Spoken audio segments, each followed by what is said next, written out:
Black media and combating lies in the white media.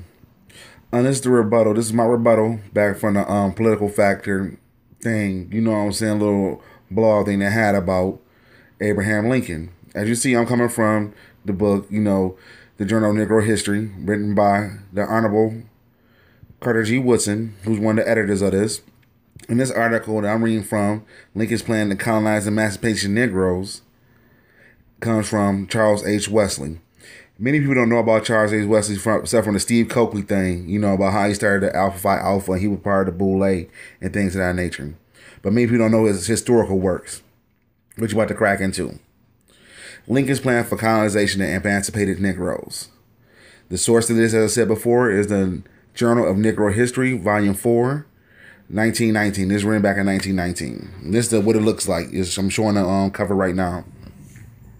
The colonization of emancipated Negroes has been one of the remedies of difficulty created by the presence of freedom in the midst of slave conditions.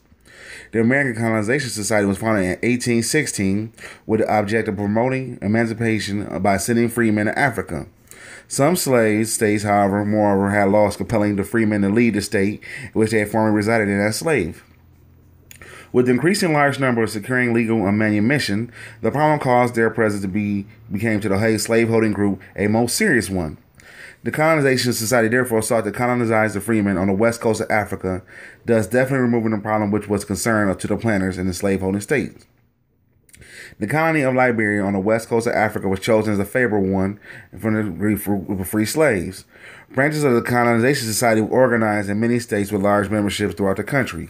James Madison, Henry Clay was among the presidents. And many states gave grants of money, and the U.S. government encouraged the plan by sending colonized slaves illegally imported. But to the year 1830, only 1,100 Negroes had been sent to Liberia. The full development of the cotton gin and expansion of the cotton plantation and the consequence of the rise price of slaves forced many supporters of emancipation and colonization to lose their former andor. As a parallel period in the 50s, on the question loomed larger in the public view of proposition to colonize the free Negroes grew in favor as slavery question grew more acute between the sections. Abraham Lincoln, as early as 1852, gave a clear demonstration of his interest in colonization by calling one of his famous public utterances in an off statement to Henry Clay. There is a moral fitness in the idea of returning to Africa her children, whose ancestors have been torn from her by the ruthless hands of fraud and violence. In popular parlance, however, Lincoln is not a colonizationist. He became only the great emancipator, but the great lover of Negroes and an opponent of his welfare. He is thought of popularly as always a champion of race equality. In some of our emancipation celebrations of Lincoln's birthday observance, it's sufficient to conceive one prevalence of the statement. Yet, although Lincoln believed in the destruction of slavery, he desired a complete separation of blacks and whites. After being made president, the question of colonization rose again. Large numbers of slaves in the Confederate States had not only become actually free by escape and capture, but legally free through the operation of the Confiscation Acts. In this new condition, their protection and care was considered to be to the extent thrown upon the government. To solve this problem, Lincoln decided a plan of compensation emancipation, which would affect the liberation of the slaves in the border states. He further considered the future of the recently emancipated slaves and those to be freed. Taking up this question in his first annual message, he said, it might as well be considered too whether the free people already in the United States could not so far as individuals may desire to include such colonization.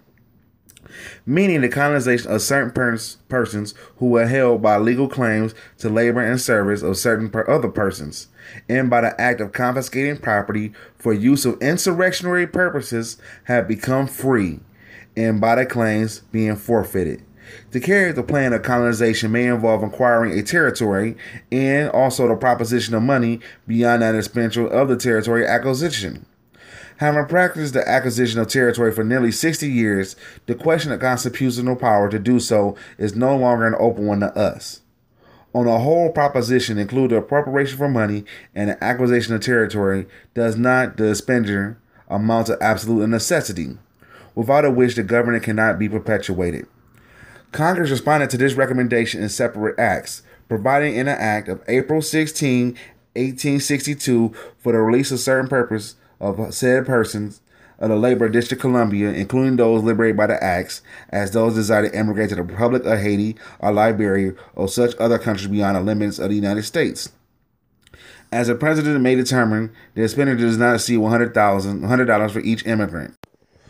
On several occasions, Lincoln seized the opportunity to present his views and plans to visiting groups and committees.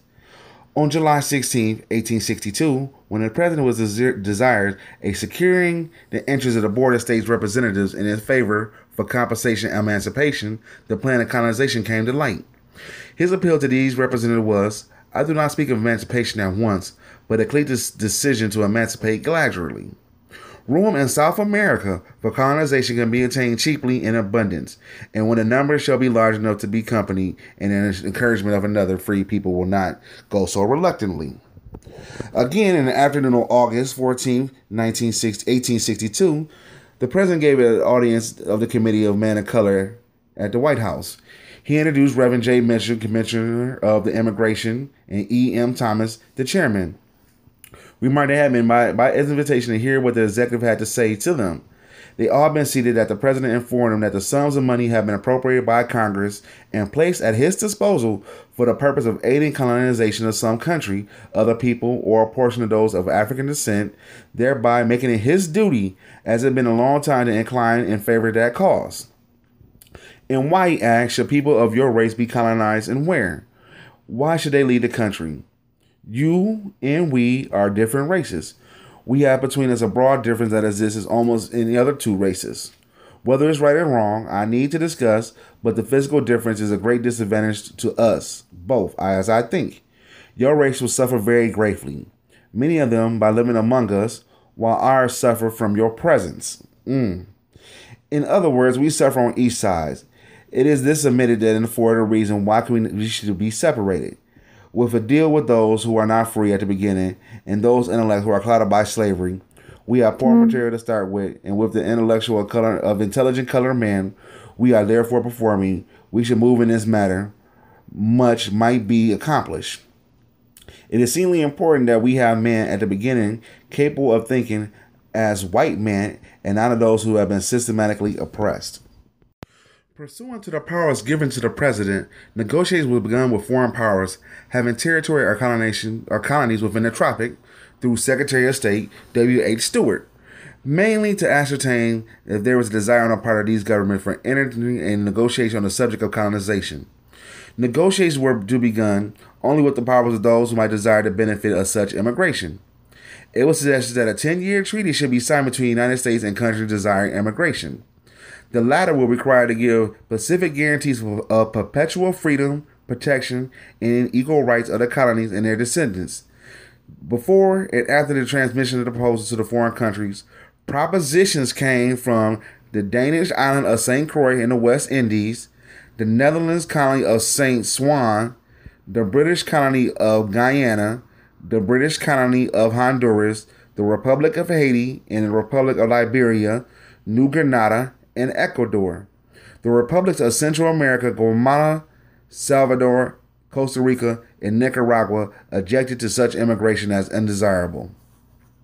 The British rejected as the proposal as governmental proposition on the grounds that it might involve the government in some difficulty with the United States government because of fugitives, and therefore expressed her disagreement with such a convention. Stewart had asserted there were no objections to voluntary immigration, and the government of the British Honduras and Guyana then appointed immigration agents who would promote the immigration of labor by using Boston, New York, and Philadelphia as immigration ports. Lincoln came to the firm opinion that immigration must be voluntarily and without expense to those who went. It was especially asserted, according to local reports, by the cabinet meeting by Gideon Welles. The Netherlands sought to secure a labor supply for the colony of Spain in the terms of years, using freemen as hired laborers.